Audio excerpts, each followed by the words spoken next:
Hey, welcome everybody again. This is the Franchise Nutrition and Fitness Podcast. I am one of your hosts. I'm not usually the one doing this. I am Matt. I'm a certified personal trainer and certified health coach. My name is Ryan. I'm a registered dietitian. And we figured we'd flip things around and I'd be the one introing stuff today because this is a monumental episode. This is episode 20. That means you've stuck with us 19 times. So come back, enjoy episode 20 today. We are here not only for your podcasting needs, but we're also here because we want to help you with your nutrition and fitness goals. Ryan, tell them how we can do that. You can head on over to franchisenutritionandfitness.com, scroll towards the bottom, click on the meet and greet, sign up for your free meet and greet today. If you have questions or anything about stuff that we talked about on this podcast or previous episodes or comments, things you maybe want to discuss with us, send us a little bit further on the page. Send us a thing from the contact us link at the very bottom. And like Matt said, if you have listened to the other episodes, go back, listen to all of those. Send all your friends over to franchisenutritionandfitness.com, or you can follow us on social medias at Franchise Nutrition and Fitness. So, boom, it's almost like you've done that 19 times. Like we switched it up. I think not too shabby for me starting it out. We were talking before I want to say come on the air, but like doesn't happen. Like we don't come on the air, like it's recorded. But we were talking before we started recording about some of our favorite, like nerd culture and science fiction. And today we talk a little bit about fiction, a little bit about myths, because we're going to talk about some of our favorite myths that we've heard and common misconceptions we often find within the nutrition and fitness realms that we get asked a lot and are still perpetuated to this day. Yeah, it's crazy. We talked last week about movie stars and their movie star transformations for all the comic book movies. So, if you didn't pick up on that in any previous episode, we're obviously comic book nerds. And some of the things that Matt was referencing earlier, we were talking about The Witcher and Geralt, which is played by Henry Cavill. Also, he played Superman in the Man of Steel movies, which I feel like don't get enough credit for what they were. Absolutely. We actually went to see Man of Steel together years ago after I had gotten to see it already as an advanced screening. I do remember that. So yeah, that's my favorite interpretation of Superman because he's kind of an asshole. So yeah, and also I like the humanity effect of it. I want to say it was Neil Gaiman, but I could be incorrect, so don't quote me on that. But it was one of the big famous people like Neil Gaiman or Mark Miller, somebody like that writes. Millar. My bad. I know. I've mispronounced it every single time because I see it written. I always forget where he's from, but Mark Millar, one of them had said that they hated writing for DC because they were all gods, and so they just were impossible to be. And he preferred writing for Marvel. Whoever said this, they prefer writing for Marvel better because they all had some humanity flaw in them.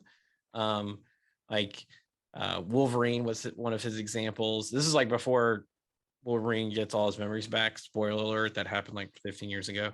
But Wolverine like had these issues where people would remember who he was, but he couldn't remember them. And that was like a very I often have that same issue in day-to-day life. So yeah, I connect very much with Wolverine. It's a very human aspect, or it's something that he had done to somebody in the past that he couldn't remember, and he was like having to live through the remembrance of that. Whereas Batman always finds a way, Superman always finds a way. But in Man of Steel, at the very end, Superman, like in trying to stop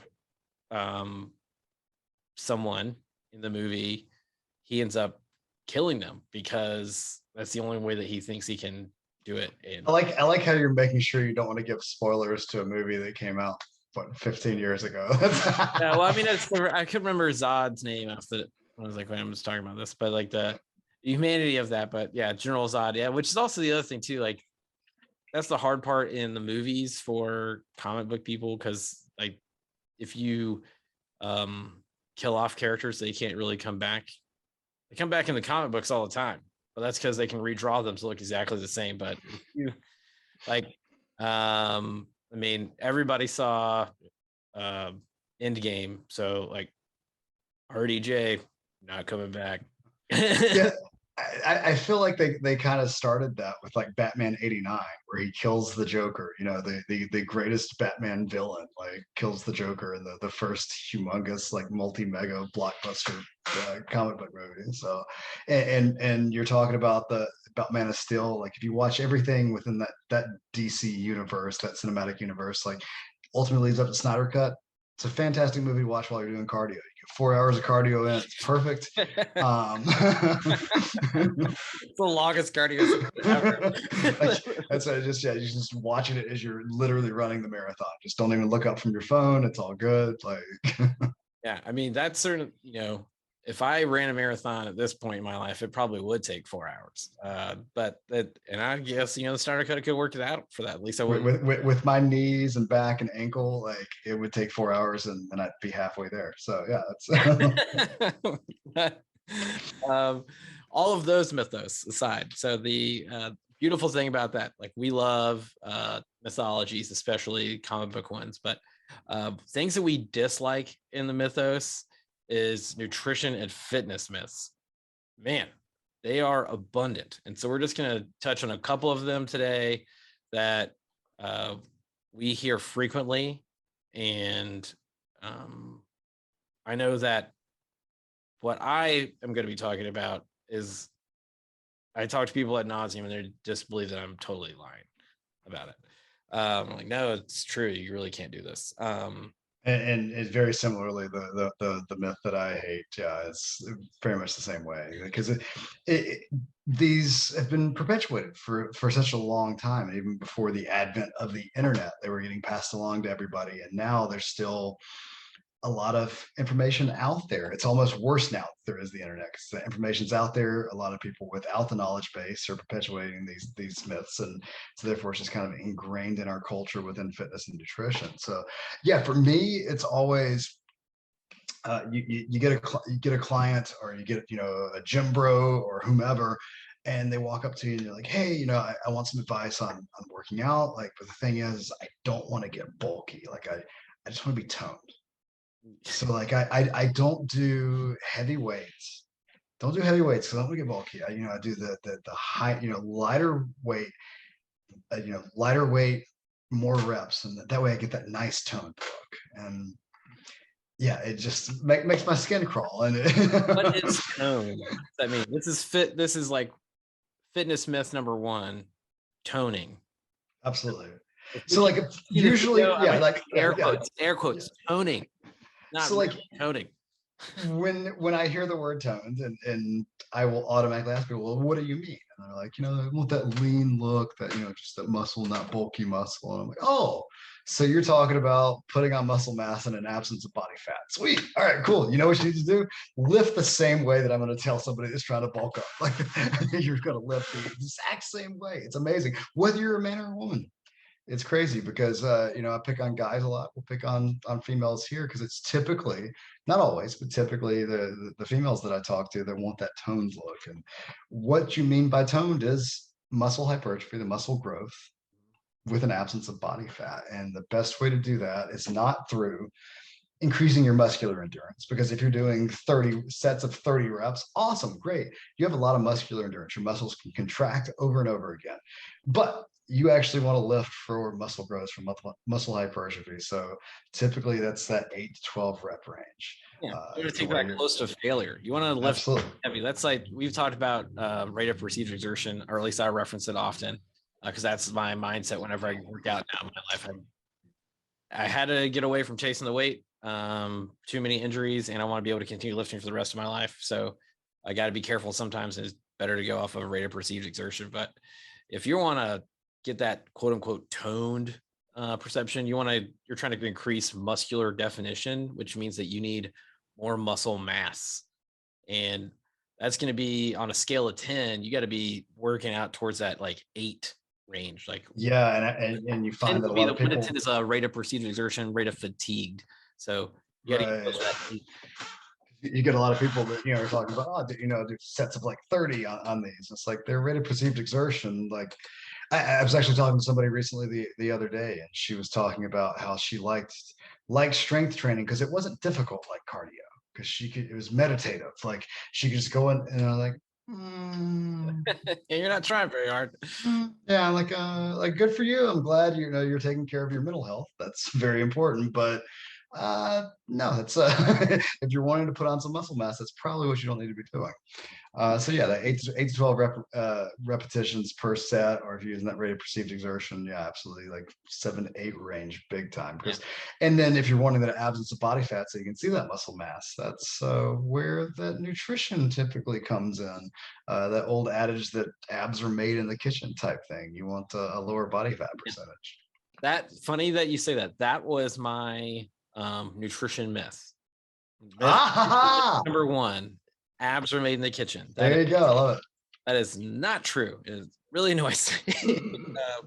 I don't disagree. I understand what people are trying to say. Right. Your abs are always there.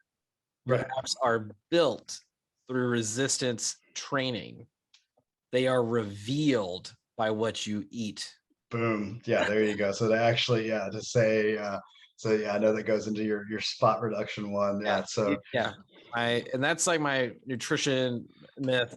I can't get over that. It's other, like, there's caveats inside of that, because people on the nutrition side of things, they're thinking, oh, if I eat too little, like if let's say I'm eating 2,000 calories, I need to drop down to 1,200 calories, and then I can start losing fat, and I can reveal my abs. So, right, you're building your abs by dropping your calories down so low. That often is not true. It would be better if you look at what it is that you're eating and make exchanges. Typically speaking, for the majority of clients that I see that are trying to lose body fat, I add more food in the beginning than I take away.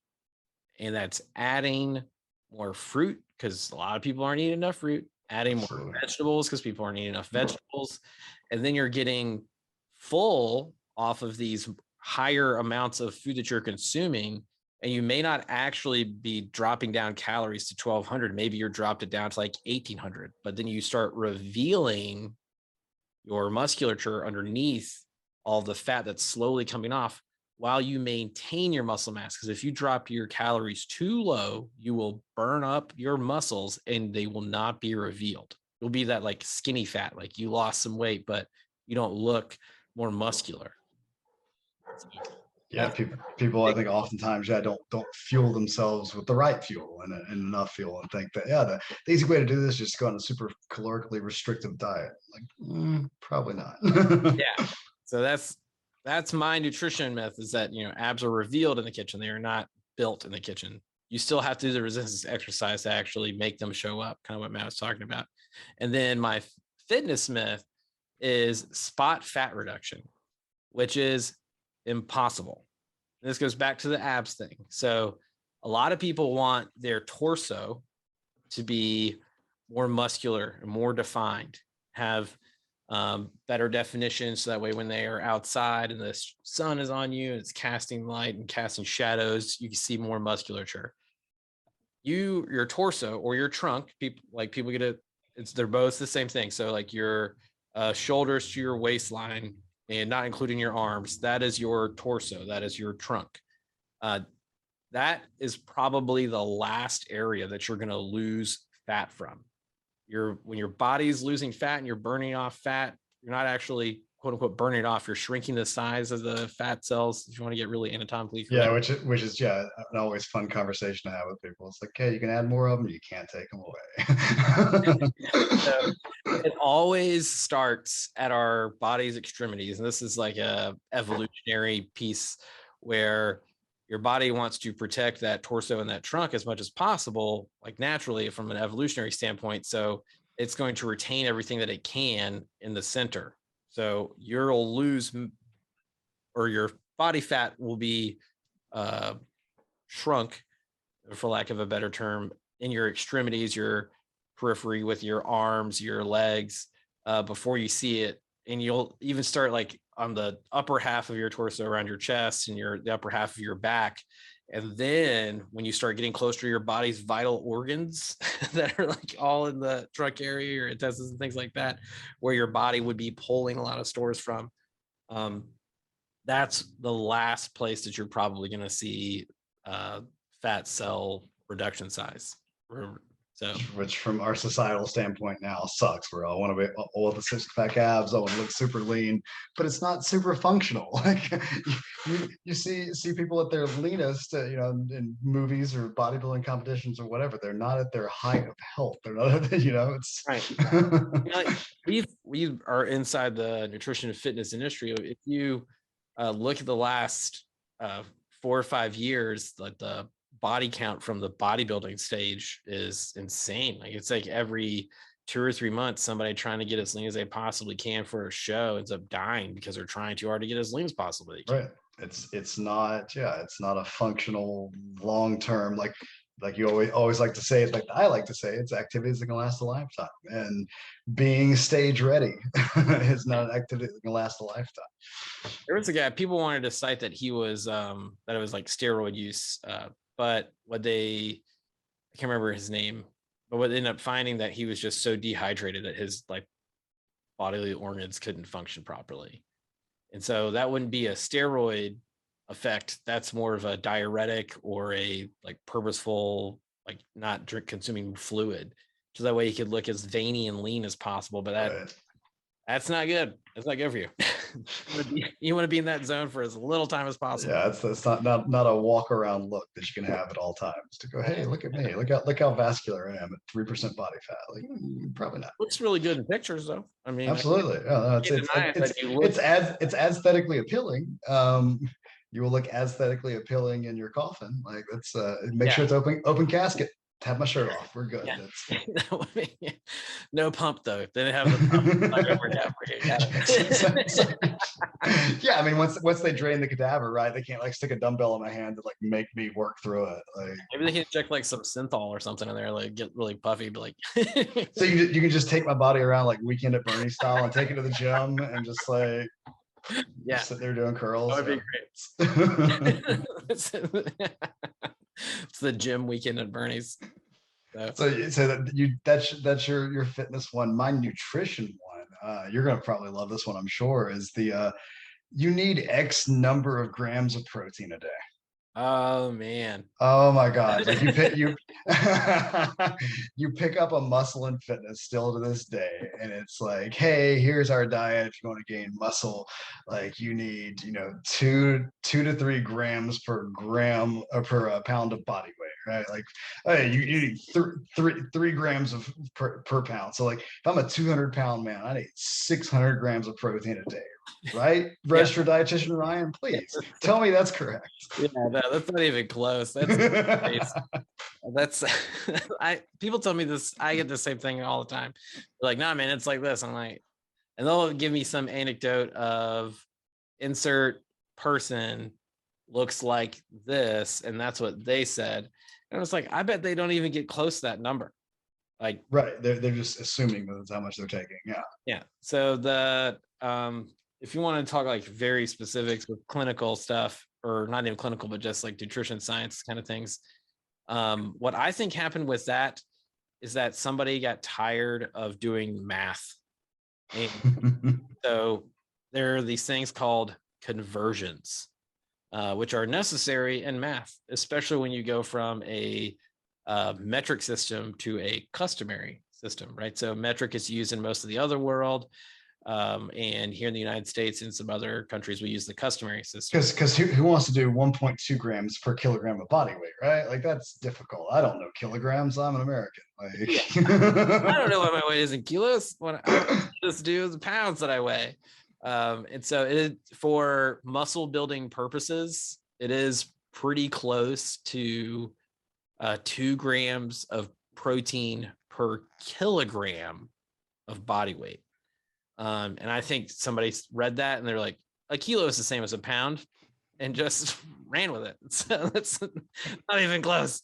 So that ends up being the first number is pretty close. Like somebody just rounded up to 2. And there are like really over 1.8 grams per kilo, your body, generally speaking, will excrete that extra protein in urine. Right. So like you're going out and you're buying this, mass gainer, this protein powder, and you're just pounding all that in. It's great. And then you just got really expensive piss, it's great. Right. Yeah. You're literally pissing your protein away. So you're like, basically at this point in time in 2022, man, that's expensive. That's Right. expensive pee. But No, God, I bought new whey protein the other day. I was like, holy shit. Like, why is this so expensive? how big of a container did you get?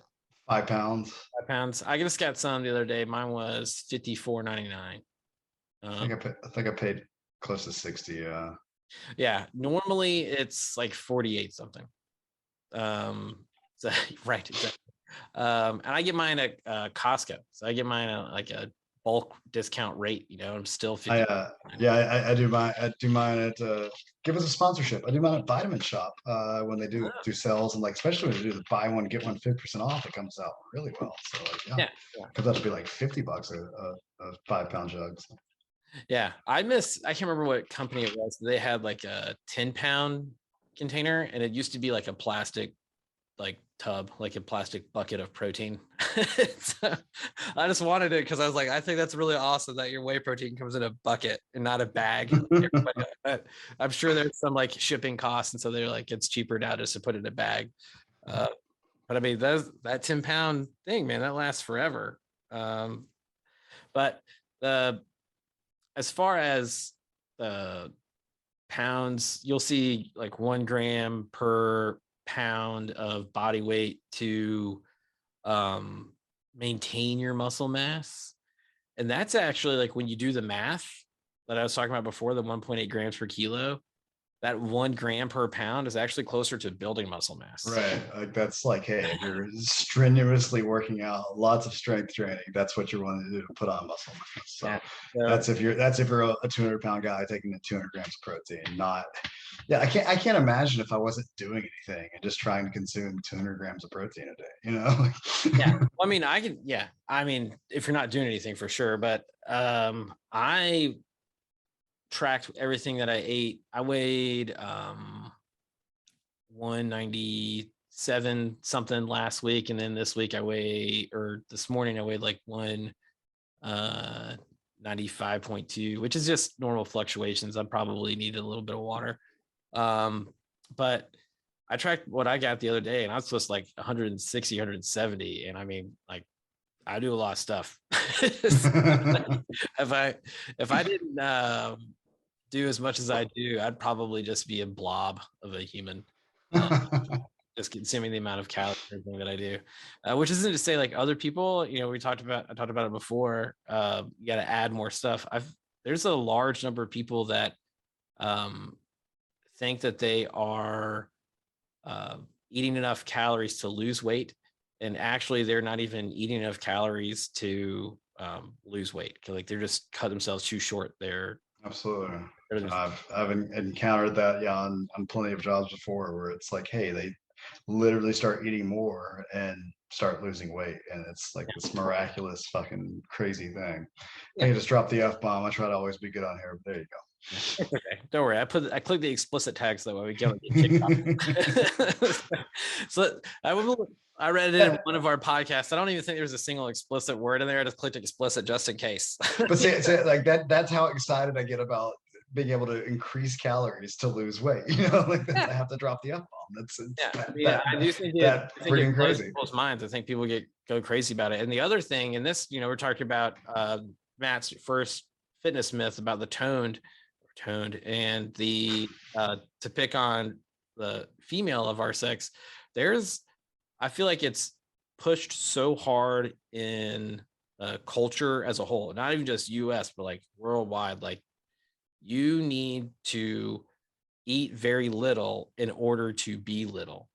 Right. And like, so people will not eat enough to like lose the weight, and they're just like, I've only been eating 1,200 calories for 8 months. Why am I not losing any weight? It's like, well, because you really should be eating 2,200 calories. Right, because you're really active. Like you are wanting to lose weight, you're wanting to lose body fat. So you're like, hey, I'm doing cardio 5 days a week, I'm lifting heavy, 5 days a week. It's like, I don't understand why I'm not losing weight. It's like, it takes calories to burn calories. It's fueling your car. If you don't put gas in your car, it's not going to run. If you don't put gas in your body, it's not going to run. Exactly. And these are things that we do, like Franchise Nutrition Fitness.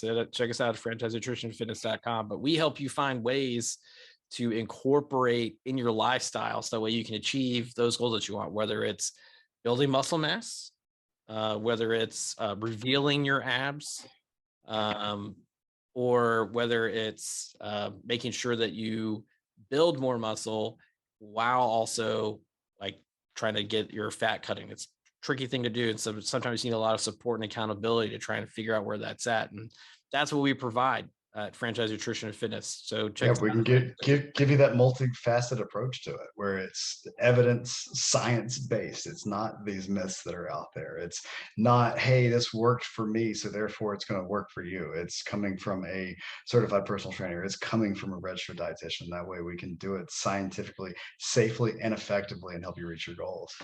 Yeah. I saw a workout posted the other day that was supposed to be able to be done inside of 50 minutes. And it had over 500 reps if you added it all together.